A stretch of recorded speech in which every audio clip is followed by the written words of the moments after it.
옳은 말을 더 정확히 할수록 관계는 더 빨리 망가집니다. 이 문장이 이상하게 들립니까? 정의롭고 정직한 사람일수록 반발하실 것입니다. 진실을 말하는 것이 어째서 손해란 말인가? 옳은 것을 옳다고 말하지 못한다면 우리는 무엇을 믿고 살아야 하는가? 그러나 당신도 알고 계십니다. 식탁에서, 모임에서, 화면 너머 대화창에서 당신이 아무리 논리정연하게 설명해도 상대는 끝내 고개를 끄덕이지 않았던 순간들을 말입니다. 오히려 당신의 말이 정확할수록 상대의 표정은 굳어졌고 당신이 근거를 댈수록 그는 더 멀어졌습니다. 그리고 당신은 지쳤습니다. 옳았지만, 이겼지만, 그래서 외로웠습니다. 왜 그럴까요? 왜 진실은 사람을 설득하지 못하고 정확한 말은 오히려 반감을 삽니까? 이것이 오늘 우리가 마주할 질문입니다.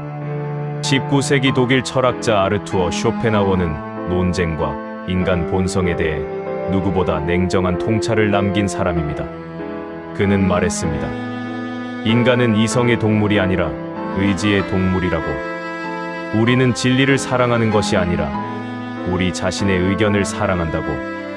그리고 논쟁에서 사람들이 원하는 것은 진실의 발견이 아니라 자존심의 방어라고 말입니다. 이 말은 냉혹합니다. 그러나 당신의 경험은 이미 이것을 증명하고 있지 않습니까? 오늘 우리는 쇼펜하우어의 눈을 빌려 설명이 손해가 되는 구조를 해부하고 그 속에서 우리 자신을 지키는 법을 배울 것입니다. 이것은 패배의 철학이 아닙니다. 이것은 품위와 평안을 지키는 현실적 지혜입니다. 명절 식탁을 떠올려 보십시오. 당신은 자녀와 정치 이야기를 나누다가 의견이 갈렸습니다. 당신은 경험에서 우러나온 판단을 말했고 자녀는 최근 뉴스를 근거로 반박했습니다. 당신은 차분히 논리적으로 당신이 살아온 시대의 맥락을 설명했습니다. 숫자를 들었고 사례를 댔고 심지어 상대의 주장 속 오류까지 조목조목 짚어주었습니다. 그러자 어떤 일이 벌어졌습니까? 자녀의 얼굴이 굳었습니다. 아버지는 항상 그러시네요 라는 말과 함께 대화는 끊겼습니다. 당신은 혼란스러웠습니다. 나는 화를 내지도 않았고 무례하지도 않았으며 단지 사실을 말했을 뿐인데 왜 이 아이는 등을 돌리는가? 쇼펜하우어는 이렇게 말합니다. 상대방이 당신의 논리에 반박하지 못할 때 그는 당신을 미워하기 시작한다. 이것이 핵심입니다. 당신이 옳을수록 상대는 패배감을 느낍니다. 당신이 정확할수록 상대의 자존심은 구석으로 몰립니다. 그리고 인간의 자존심은 진실보다 강합니다. 자존심이 위협받는 순간 사람들은 진리를 받아들이는 대신 당신을 적으로 규정합니다. 당신은 진실을 말했지만 상대는 공격을 당했다고 느낍니다. 당신은 설명을 했지만 상대는 무시를 당했다고 받아들입니다. 이것은 오해가 아닙니다. 이것은 인간 본성의 구조입니다. 쇼펜하우어는 의지와 표상으로서의 세계에서 이렇게 썼습니다. 인간의 모든 행위는 이성이 아니라 맹목적 의지에서 나온다고. 우리는 먼저 원하고 그 다음에 정당화합니다. 먼저 믿고 그 다음에 근거를 찾습니다. 논쟁은 진리를 탐구하는 과정이 아니라 이미 결정된 입장을 방어하는 전투입니다. 그렇다면 당신의 설명은 무엇이었습니까? 그것은 상대의 요새를 향한 포탄이었습니다. 당신이 논리정연할수록 상대는 더 깊은 참호 속으로 숨어듭니다. 그리고 당신은 혼자 남습니다. 당신도 이런 순간이 있었습니까? 진실을 말했지만 고립된 순간 말입니다. 오래된 친구 모임을 생각해 보십시오. 당신은 40년을 함께한 친구들과 저녁 식사를 하고 있습니다. 대화가 흘러 부동산 문제로 넘어갔습니다. 한 친구가 최근 뉴스를 근거로 자신의 견해를 펼쳤습니다. 당신은 그 견해에 명백한 사실 오류가 있음을 알았습니다. 당신은 부동산 업계에서 30년을 일했고 그 문제에 대해서는 누구보다 정확한 정보를 갖고 있습니다. 그래서 당신은 친절하게 설명을 시작했습니다. 사실은 이렇다네라는 말과 함께 근거를 댔습니다. 통계를 인용했고 법령을 설명했습니다. 당신의 말은 완벽했습니다. 그런데 친구의 표정이 달라졌습니다. 그는 말을 끊고 방어적으로 나왔습니다. 자네는 항상 자네만 아는 것처럼 말하지 라는 말과 함께 분위기가 차갑게 식었습니다. 다른 친구들도 침묵했습니다. 당신은 어리둥절했습니다. 나는 그저 사실을 정정해준 것뿐인데 왜 이런 반응인가? 쇼펜하우어는 논쟁의 기술에서 38가지 책략을 나열하며 이렇게 경고합니다. 논쟁에서 사람들은 진실이 아니라 승리를 원한다. 그리고 덧붙입니다. 당신이 상대를 논리로 압도할 때 상대는 인신공격으로 전환한다. 바로 이것입니다. 당신이 친구의 오류를 정확히 지적했을 때 그는 자신의 주장을 방어할 수 없었습니다. 그래서 그는 전선을 바꾸었습니다. 이제 문제는 부동산 정책이 아니라 당신의 태도가 되었습니다. 당신은 아는 체 하는 사람이 되었고 친구는 피해자가 되었습니다. 논쟁의 내용이 무엇이었는지는 이미 중요하지 않습니다. 중요한 것은 그 자리에서 누가 체면을 잃었느냐입니다. 그리고 체면을 잃은 사람은 당신을 용서하지 않습니다. 당신은 옳았습니다. 그러나 관계는 상처 입었습니다. 이것이 설명의 대가입니다. 이제 더 깊이 들어가 보겠습니다. 왜 설명은 손해가 됩니까? 그 메커니즘을 해부해야 합니다. 첫째, 설명은 위계를 만듭니다. 설명한다는 것은 나는 알고 너는 모른다는 전제를 깔고 있습니다. 가르치는 자와 배우는 자의 위치가 설정됩니다. 상대가 당신에게 가르침을 청했다면 문제 없습니다. 그러나 대부분의 경우 상대는 가르침을 원한 적이 없습니다. 그는 단지 자기 의견을 말했을 뿐입니다. 그런데 당신이 설명을 시작하는 순간 당신은 스스로를 교사의 위치에 올려놓습니다. 상대는 학생이 되고 그의 의견은 무지의 산물로 격화됩니다. 당신이 친절할수록 당신의 설명이 정중할수록 이 위계는 더 명확해집니다. 그리고 상대는 모욕감을 느낍니다. 쇼펜하우어는 이렇게 썼습니다. 인간은 자신이 무지하다는 사실을 증명당하는 것을 견디지 못한다. 둘째, 설명은 상대의 자기 서사를 공격합니다. 모든 사람은 자기 자신에 대한 이야기를 갖고 있습니다. 나는 합리적이다. 나는 경험이 풍부하다. 나는 사려 깊다. 이런 자기 서사는 삶의 의미를 지탱하는 기둥입니다. 그런데 당신이 상대의 의견을 논리적으로 반박할 때 당신은 그의 자기 서사를 흔듭니다. 당신은 합리적이지 않았다. 당신은 잘못 알고 있었다 라는 메시지가 전달됩니다. 이것은 단순한 의견 차이가 아닙니다. 이것은 정체성에 대한 위협입니다. 그래서 상대는 반격합니다. 그는 당신의 논리를 받아들이는 대신 당신의 의도를 의심하기 시작합니다. 당신은 나를 무시하려는 것이다. 당신은 나를 깔보는 것이다. 논쟁은 내용에서 관계로, 진실에서 감정으로 이동합니다. 셋째, 설명은 사회적 체면의 문제를 일으킵니다. 한국 사회에서 특히 나이 든 세대에게 체면은 생존의 문제입니다. 체면은 허영이 아니라 사회적 위치를 나타내는 신호입니다. 공개적인 자리에서 오류를 지적당한다는 것은 단순히 틀렸다는 것을 넘어서 그 사람의 사회적 권위가 손상되는 것을 의미합니다. 당신이 여러 사람 앞에서 누군가의 말을 조목조목 반박할 때 당신은 그 사람의 체면을 공개적으로 깎아내립니다. 당신에게는 진실의 규명이지만 상대에게는 공개적 수치입니다. 그리고 그는 이것을 잊지 않습니다. 쇼펜하우어는 이렇게 말했습니다. 자존심은 진리보다 소중하다. 왜냐하면 진리는 추상적이지만 자존심은 나의 전부이기 때문이다. 당신은 진리를 옹호했지만 상대는 자기 자신을 방어했습니다. 이 싸움에서 진리는 이길 수 없습니다. 은퇴 후 온라인 공간을 떠올려 보십시오. 당신은 요즘 뉴스 댓글이나 단체 대화방에서 시간을 보냅니다. 누군가 명백히 잘못된 정보를 올렸습니다. 당신은 참지 못하고 정정 댓글을 답니다. 출처를 명시하고 근거를 제시하며 정중하게 설명합니다. 그러자 어떤 일이 벌어집니까? 상대는 당신의 근거를 무시합니다. 오히려 당신을 꼰대라 부르거나 수고라 몰아갑니다. 논쟁은 눈덩이처럼 커지고 당신은 점점 더 많은 에너지를 쏟습니다. 밤늦게까지 키보드를 두드리며 반박문을 작성합니다. 그리고 다음 날 아침, 당신은 텅 빈 기분을 느낍니다. 이긴 것도 아니고 진 것도 아니며 그저 지쳤을 뿐입니다. 상대는 여전히 자기 주장을 고수하고 있고 당신은 밤잠을 설쳤을 뿐입니다. 슈조펜하우어라면 이렇게 말했을 것입니다. 당신은 무엇을 증명하려 했는가? 당신은 누구를 위해 싸웠는가? 온라인 논쟁은 특히 위험합니다. 왜냐하면 거기에는 관계의 완충장치가 없기 때문입니다. 얼굴을 마주하고 있다면 상대의 표정, 목소리 톤, 분위기가 당신을 멈추게 했을 것입니다. 그러나 화면 너머에서는 이 모든 신호가 사라집니다. 당신은 더 대담해지고 상대도 더 공격적이 됩니다. 그리고 당신은 깨닫습니다. 내가 설득하려는 이 사람은 애초에 설득될 의향이 없었다는 것을. 그는 논쟁이 아니라 싸움을 원했다는 것을. 나는 진실을 위해 싸웠지만 그는 승리를 위해 싸웠다는 것을 말입니다.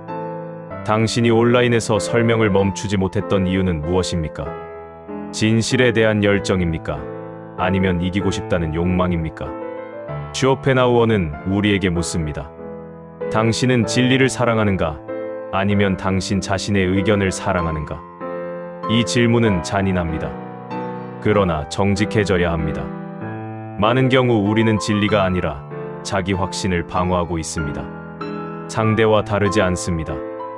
우리 역시 의지의 동물입니다. 부부 사이의 대화를 생각해 보십시오. 수십 년을 함께 산 부부입니다. 사소한 의견 차이에서 말다툼이 시작됩니다. 예를 들어 자녀 교육 문제 혹은 집안일 분담에 관한 것입니다. 당신은 당신의 입장이 합리적이라고 확신합니다. 그래서 설명하기 시작합니다. 과거의 사례를 들고 논리를 세우고 상대의 모순을 지적합니다. 배우자는 침묵합니다. 그리고 그 침묵은 동의가 아닙니다. 그것은 차가운 단절입니다. 당신은 말합니다. 당신은 왜 내 말을 끝까지 듣지 않는가? 나는 당신을 설득하려는 것이 아니라 이해시키려는 것이다. 그러나 이해와 설득은 다르지 않습니다. 당신이 이해시키려 할 때 당신은 이미 당신이 옳고 상대가 틀렸다는 전제를 깔고 있습니다. 배우자는 이것을 압니다.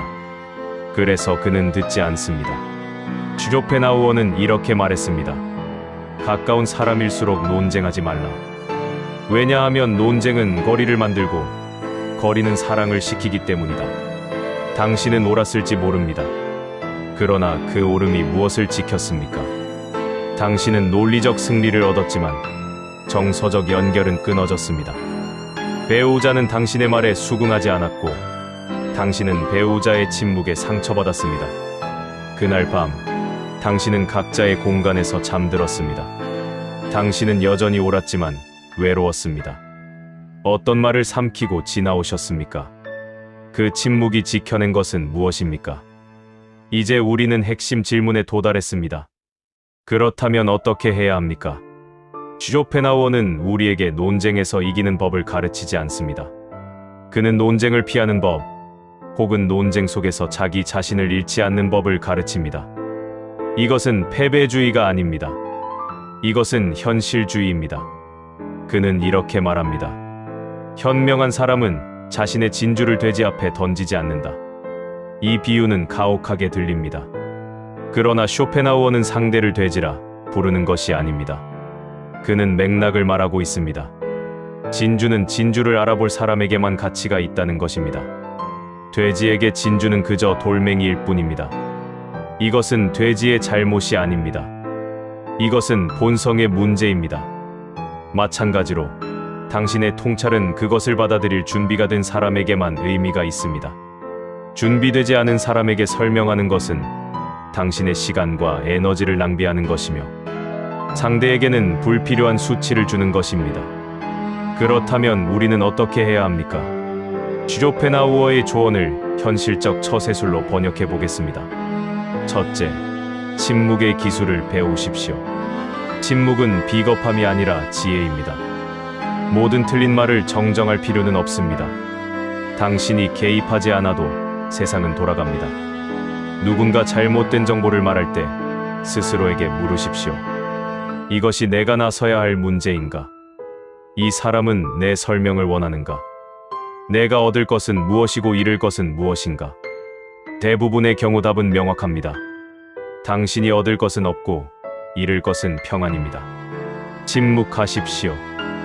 당신의 진실을 지키는 방법은 그것을 필요 없는 곳에 흩뿌리지 않는 것입니다. 둘째, 거리두기를 연습하십시오. 모든 사람과 깊은 대화를 나눌 필요는 없습니다. 어떤 관계는 피상적인 것이 더 안전합니다. 친구 모임에서 정치 이야기가 나올 때 당신은 참여하지 않을 수 있습니다. 나는 잘 모르겠네 라는 말로 한 발 물러서는 것은 거짓말이 아니라 경계 설정입니다. 슈쇼펜하우어는 고슴도치의 비유를 들었습니다. 겨울밤 고슴도치들은 추위를 피하려 서로 가까이 다가가지만 너무 가까워지면 가시에 찔립니다. 그래서 그들은 적당한 거리를 찾습니다. 따뜻하되 다치지 않는 거리 말입니다. 인간관계도 마찬가지입니다. 모든 사람과 진실을 나누려 하지 마십시오. 어떤 사람과는 날씨 이야기만 해도 충분합니다. 셋째, 기대를 철회하십시오. 당신이 설명하며 고통받는 이유는 상대가 변하리라는 기대 때문입니다.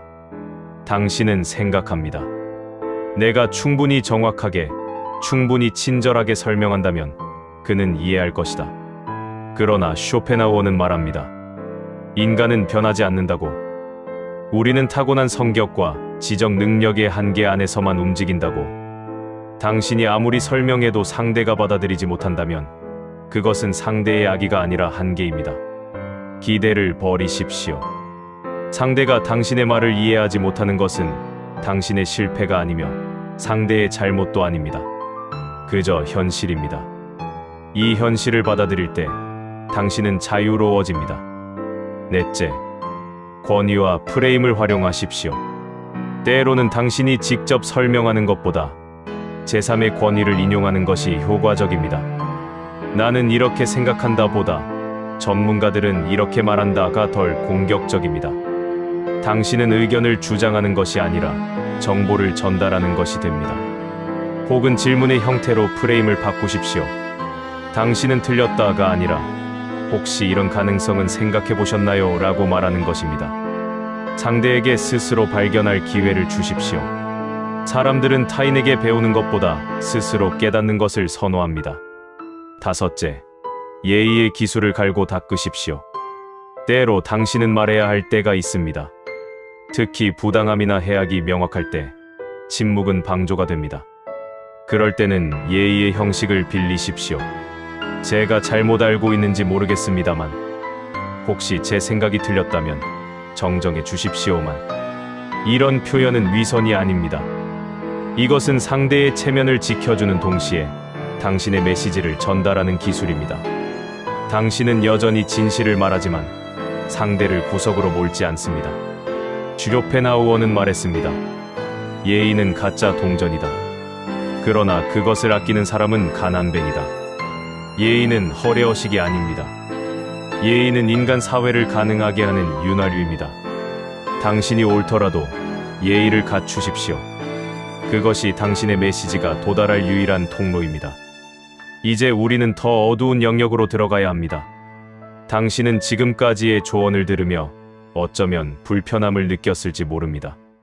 이것은 결국 진실을 포기하라는 말이 아닌가? 이것은 비겁하게 살라는 가르침이 아닌가? 쇼펜하우어는 비관주의자로 알려져 있습니다. 그는 인간 본성에 대해 냉혹했고 삶에 대해 절망적이었습니다. 그러나 그의 비관주의는 허무주의가 아닙니다. 그는 환상을 거부함으로써 현실을 견디는 법을 가르쳤습니다. 그는 계속 오전 1050이 이렇게 말했습니다. 삶은 고통이다. 그러나 그 고통을 이해하는 자는 고통을 넘어선다. 설명이 손해가 된다는 것을 아는 것. 이것은 환멸이 아니라 해방입니다. 당신은 더 이상 상대를 바꾸려 애쓰지 않아도 됩니다. 당신은 더 이상 모든 무지를 정정해야 한다는 강박에서 자유로워집니다. 당신은 선택할 수 있습니다. 언제 말하고 언제 침묵할지를 말입니다. 그리고 이 선택은 당신에게 품위를 돌려줍니다. 품위란 무엇입니까? 품위는 외부의 인정이 아니라 내면의 일관성입니다. 품위 있는 사람은 자신의 진실을 지키되 그것을 타인에게 강요하지 않습니다. 그는 자신이 옳다는 것을 알지만 그것을 증명할 필요를 느끼지 않습니다. 쇼펜하우어는 지혜로운 자는 군중으로부터 멀리 떨어져 있다고 말했습니다. 이것은 오만이 아니라 자기 보존입니다. 당신이 모든 사람과 논쟁한다면 당신은 소진됩니다. 당신의 에너지는 유한하고 당신의 시간은 한정되어 있습니다. 당신이 지켜야 할 것은 타인의 무지가 아니라 당신 자신의 평안입니다. 고독에 대해 말해야 할 때가 왔습니다. 설명을 멈추면 당신은 고독해집니다. 당신은 식탁에서 침묵하고 모임에서 한 발 물러나며 화면 너머 논쟁에서 손을 뗍니다. 그리고 당신은 외롭습니다. 쇼펜하우어는 고독을 두려워하지 않았습니다. 오히려 그는 고독을 옹호했습니다. 그는 이렇게 썼습니다. 고독한 사람은 자기 자신에게 충분한 사람이다. 우리는 고독을 실패로 여기도록 훈련받았습니다. 한국 사회는 특히 그렇습니다. 혼자 있는 사람은 외롭고 외로운 사람은 불행하며 불행한 사람은 무언가 잘못된 사람이라는 등식이 있습니다. 그러나 쇼펜하우어는 이 등식을 뒤집습니다. 어리석은 사람만이 군중 속에서 편안하다. 지혜로운 사람은 고독 속에서 평안을 찾는다. 고독은 외로움과 다릅니다. 외로움은 결핍입니다. 무언가 부족하다는 느낌, 누군가 필요하다는 갈망입니다. 그러나 고독은 선택입니다. 의미 없는 연결보다 의미 있는 침묵을 택하는 것입니다. 당신이 설명을 멈추고 침묵할 때 당신은 군중으로부터 멀어집니다. 그러나 당신은 당신 자신에게 가까워집니다. 이것이 쇼펜하우어가 말한 자기 충족입니다. 당신은 묻습니다. 그렇다면 나는 아무와도 깊은 대화를 나누지 말아야 하는가? 나는 평생 표면적인 관계만 유지하며 살아야 하는가? 아닙니다. 쇼펜하우어는 진정한 대화를 부정하지 않습니다. 그는 대화의 질을 말하고 있습니다. 진정한 대화는 설득이 아니라 탐구입니다. 진정한 대화는 이기려는 것이 아니라 이해하려는 것입니다. 당신이 찾아야 할 것은 많은 사람이 아니라 올바른 사람입니다. 당신의 말을 듣고 진지하게 받아들이며 당신 역시 그의 말을 존중할 수 있는 사람 말입니다. 이런 사람은 드뭅니다. 그러나 한 명이면 충분합니다. 나머지 사람들과는 침묵하십시오. 그리고 그 침묵 속에서 당신의 고독을 가꾸십시오. 마음의 평안에 대해 말하겠습니다. 쇼펜하우어 철학의 궁극적 목표는 진리의 발견이 아니라 고통의 감소입니다. 그는 불교 철학에 깊이 영향받았고 욕망이 고통의 근원이라는 가르침을 받아들였습니다. 당신이 설명하고 싶어하는 욕망, 상대를 설득하고 싶어하는 욕망, 옳음을 증명하고 싶어하는 욕망, 이 모든 것은 고통의 씨앗입니다. 왜냐하면 이것들은 당신이 통제할 수 없는 것들이기 때문입니다. 당신은 상대의 마음을 바꿀 수 없습니다. 당신은 타인의 이해를 강제할 수 없습니다. 당신은 세상의 무지를 모두 고칠 수 없습니다. 이것을 받아들이십시오. 쇼펜하우어는 이렇게 말했습니다. 행복은 우리가 원하는 것을 얻는 데 있지 않다. 행복은 우리가 원하지 않는 법을 배우는 데 있다. 당신이 설명을 멈출 때 당신은 무언가를 포기하는 것이 아닙니다. 당신은 무언가를 얻습니다. 평안을 얻습니다. 평안은 승리가 아닙니다. 평안은 전쟁의 부재입니다. 당신이 더 이상 모든 오류와 싸우지 않을 때, 당신이 더 이상 모든 무지를 정정하려 들지 않을 때, 당신은 평화롭습니다. 이것은 무관심과 다릅니다. 당신은 여전히 진실을 사랑합니다. 그러나 당신은 진실을 전파하는 것과 진실을 사는 것을 구분합니다. 진실을 전파하려는 사람은 지치지만 진실을 사는 사람은 평안합니다. 노년의 지혜가 여기 있습니다. 젊은이는 세상을 바꾸려 하고 나이 든 사람은 자기 자신을 지킵니다. 이것은 패배주의가 아니라 우선순위의 문제입니다. 당신이 지켜야 할 마지막 영토는 당신 자신의 마음입니다. 이제 구체적인 장면으로 돌아가 보겠습니다. 명절 식탁입니다. 자녀가 다시 당신이 동의할 수 없는 말을 합니다. 과거의 당신이라면 설명을 시작했을 것입니다. 그러나 이제 당신은 멈춥니다. 당신은 조용히 듣습니다. 고개를 끄덕입니다. 그리고 말합니다. 그럴 수도 있겠구나. 이것은 동의가 아닙니다. 이것은 수용입니다. 당신은 자녀의 의견을 받아들이는 것이 아니라 자녀가 그런 의견을 가질 권리를 받아들이는 것입니다. 자녀는 놀랍니다. 과거의 당신은 항상 반박했기 때문입니다. 그리고 이상한 일이 벌어집니다. 자녀가 스스로 말을 이어갑니다. 당신이 방어적이지 않으니 자녀도 공격적일 필요가 없어집니다. 대화는 논쟁이 아니라 교류가 됩니다. 당신은 여전히 동의하지 않습니다. 그러나 관계는 무사합니다. 식탁은 전쟁터가 아니라 식탁으로 남습니다. 주조페나우어는 이렇게 말했습니다. 승리의 기쁨보다 평화의 가치가 크다. 친구 모임입니다. 친구가 다시 잘못된 정보를 말합니다. 과거의 당신이라면 정정했을 것입니다. 그러나 이제 당신은 미소 짓습니다. 그런가? 난 잘 모르겠네 라고 말합니다. 친구는 계속 말합니다. 당신은 듣는 척합니다. 당신의 마음속에서는 진실을 알고 있지만 그것을 입 밖으로 내지 않습니다. 이것은 거짓말이 아닙니다. 이것은 경계입니다. 모임은 즐겁게 끝납니다. 40년 우정은 한 번의 정정보다 소중합니다. 온라인 공간입니다. 누군가 당신을 자극하는 댓글을 남겼습니다. 과거의 당신이라면 반박문을 작성했을 것입니다. 그러나 이제 당신은 그냥 지나갑니다. 화면을 끕니다. 책을 펼칩니다. 산책을 나갑니다. 저 멀리서 누군가 틀린 것은 당신의 문제가 아닙니다. 주조페나우어는 이렇게 말했습니다. 현명한 사람은 자신의 에너지를 가치 있는 곳에만 쓴다. 부부 대화입니다. 배우자가 당신을 이해하지 못하는 말을 합니다. 과거의 당신이라면 해명했을 것입니다. 그러나 이제 당신은 그냥 안아줍니다. 말로 되지 않는 것이 있습니다. 때로 침묵과 온기가 1000마디 설명보다 강합니다. 배우자는 놀랍니다. 그리고 조금씩 부드러워집니다. 수십 년 함께 산 사람과는 옳고 그름보다 따뜻함과 차가움이 중요합니다. 당신의 침묵이 지켜낸 것은 무엇입니까? 당신이 삼킨 말이 살린 것은 무엇입니까? 죽음에 대해 말해야 합니다. 주조페나우어는 죽음을 두려워하지 않았습니다. 그는 죽음을 개인적 소멸로 보지 않고 개별 의지가 보편 의지로 돌아가는 과정으로 보았습니다. 이것은 위로입니다. 당신은 이제 인생의 후반부에 있습니다. 60대 혹은 70대입니다. 당신 앞에 남은 시간은 당신 뒤에 지나온 시간보다 적습니다. 이것은 슬픈 진실이지만 동시에 해방적 진실입니다. 왜냐하면 이제 당신은 무엇이 중요한지 압니다. 당신은 더 이상 모든 사람을 설득할 시간이 없습니다. 당신은 더 이상 모든 오류를 바로잡을 에너지가 없습니다. 그리고 그것은 괜찮습니다.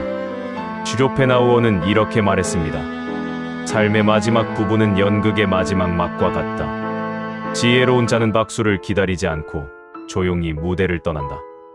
당신이 설명을 멈추는 것은 포기가 아닙니다. 이것은 우선순위의 조정입니다.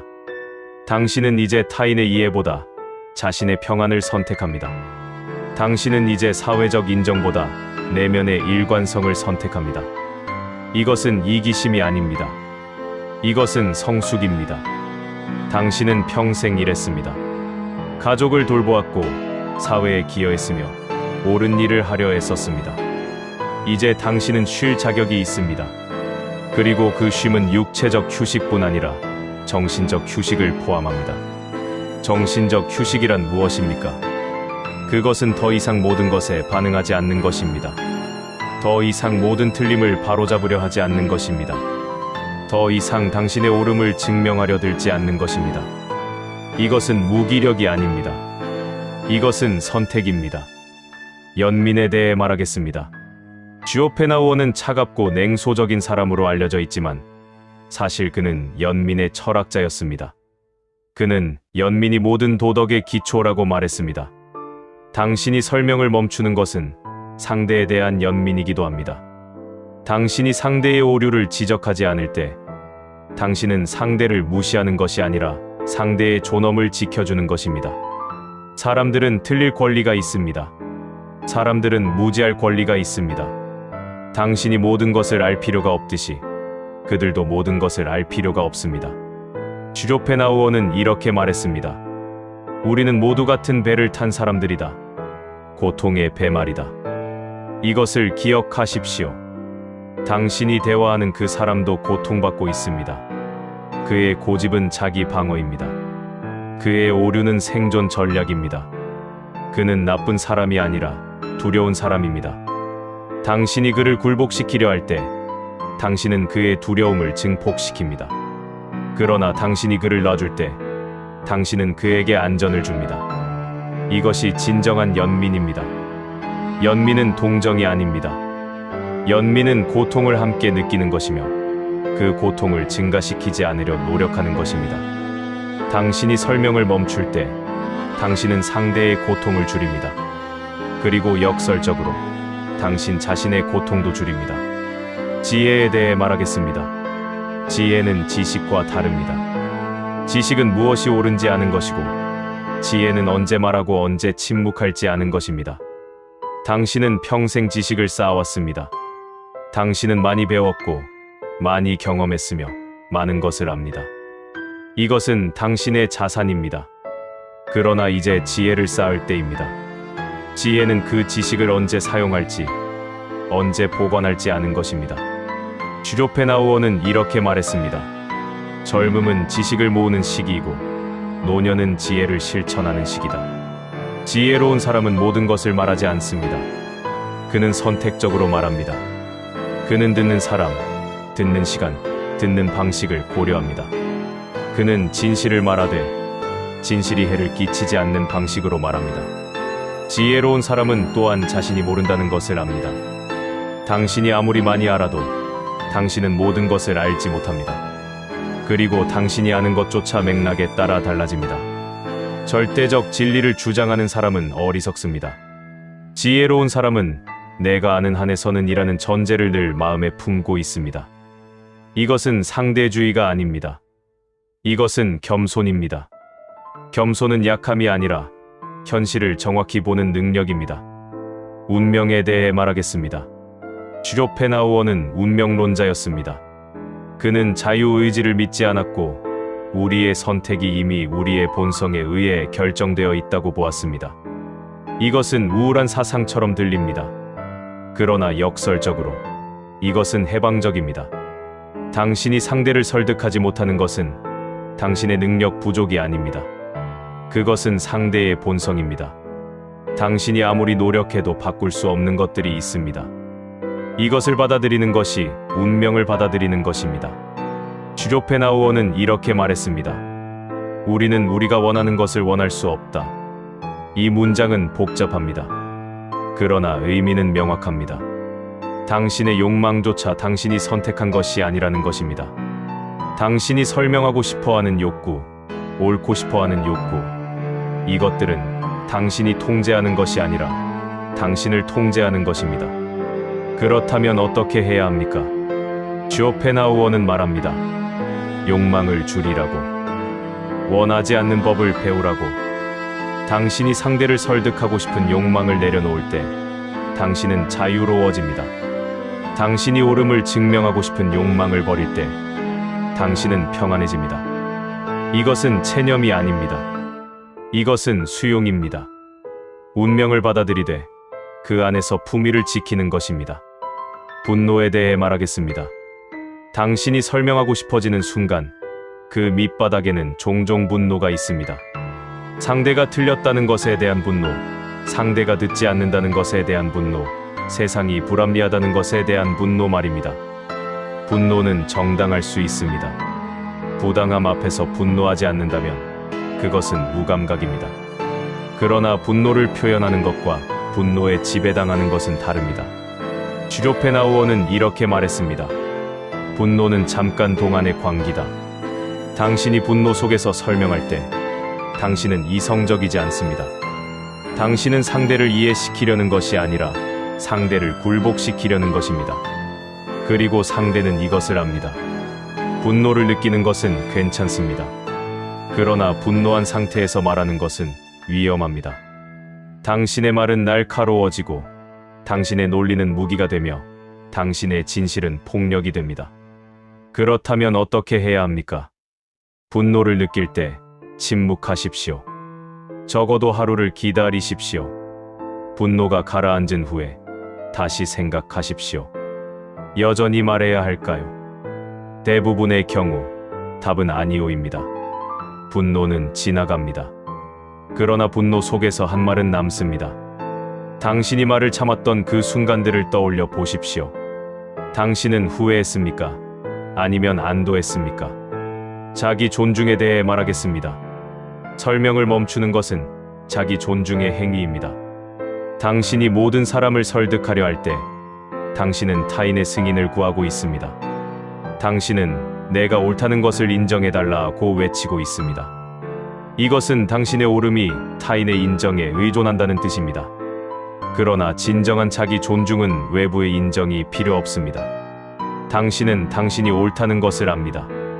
그것으로 충분합니다. 타인이 인정하든 않든 당신의 진실은 변하지 않습니다. 슈쇼펜하우어는 이렇게 말했습니다. 자신을 존중하는 사람은 타인의 의견에 흔들리지 않는다. 당신이 설득을 포기할 때 당신은 타인의 의견으로부터 자유로워집니다. 당신은 더 이상 그들이 나를 어떻게 생각할까를 걱정하지 않습니다. 당신은 나는 나를 어떻게 생각하는가에 집중합니다. 이것이 자기 존중입니다. 자기 존중은 오만이 아닙니다. 자기 존중은 자기 자신과의 일치입니다. 당신이 믿는 것을 살고 당신이 사는 것을 믿는 것입니다. 당신이 침묵할 때 당신은 타인에게 굴복하는 것이 아닙니다. 당신은 당신 자신을 지키는 것입니다. 당신의 에너지를 낭비하지 않고 당신의 평안을 훼손하지 않으며 당신의 품위를 보존하는 것입니다. 이것이 진정한 승리입니다. 논쟁에서 이기는 것이 아니라 자기 자신을 잃지 않는 것 말입니다. 이제 끝에 가까워졌습니다.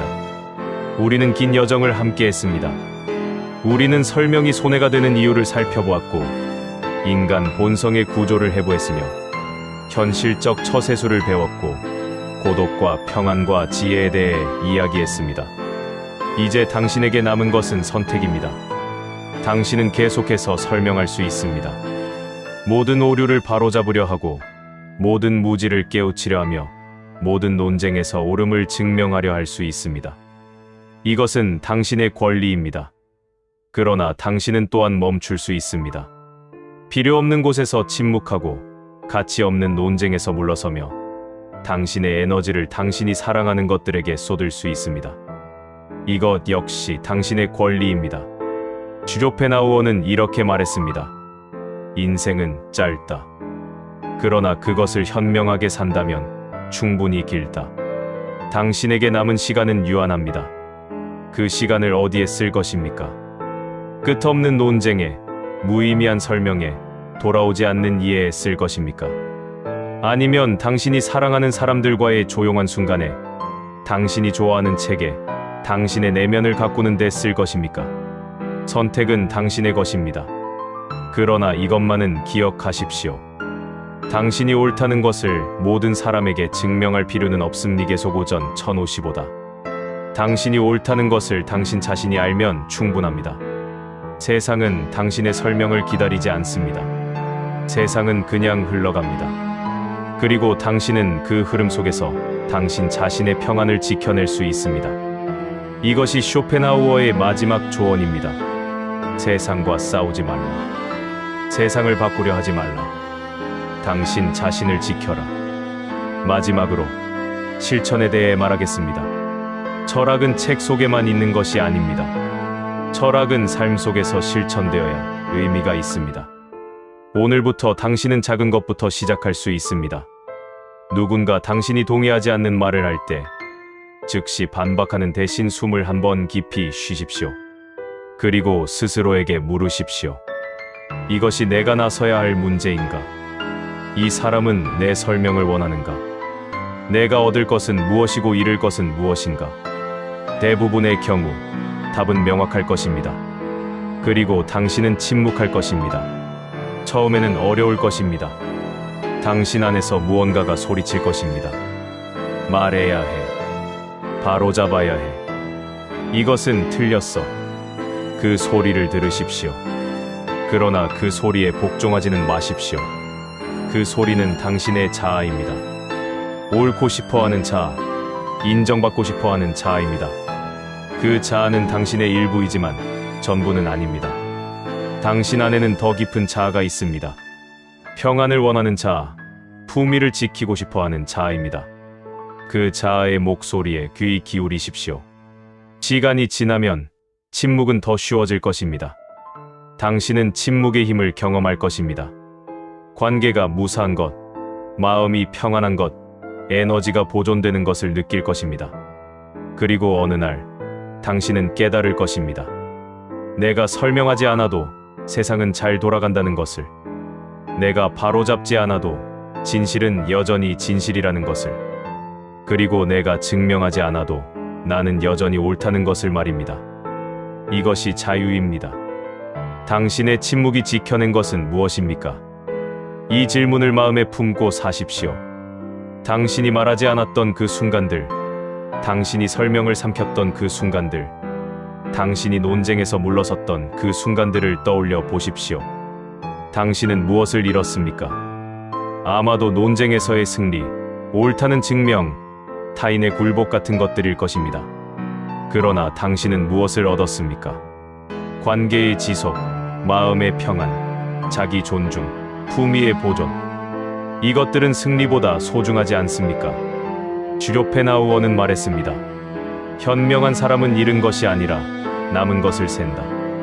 당신이 설명을 멈추었을 때 당신은 무언가를 잃은 것이 아닙니다. 당신은 무언가를 보존한 것입니다. 당신 자신을 말입니다. 이것으로 오늘 이야기를 마칩니다. 다음 시간에는 가까운 사람일수록 진심을 숨겨야 편해지는 순간에 대해 말하겠습니다. 슈오펜하우어의 고슴도치 비유를 통해 친밀함과 거리의 역설을 탐구할 것입니다. 그때까지 당신의 침묵을 연습하십시오. 그리고 그 침묵이 만드는 평안을 경험하십시오. 당신은 혼자가 아닙니다. 당신은 당신 자신과 함께 있습니다. 그것으로 충분합니다.